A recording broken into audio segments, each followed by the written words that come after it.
أعوذ بالله من الشيطان الرجيم.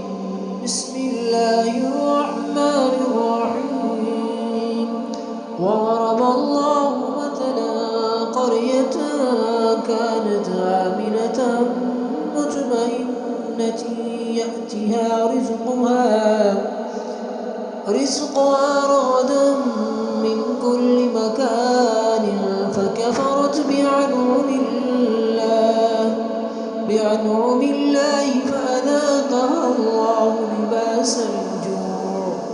لباس الجوع والخوف بما كانوا يصنعون। अल्लाह एक बस्ती की मिसाल देता है। वो अमन और इत्मीनान की ज़िंदगी बसर कर रही थी और हर तरफ से उसको बाफरागत रिस्क पहुँचा रहा था कि उसने अल्लाह की नेमतों का कुफराना शुरू कर दिया।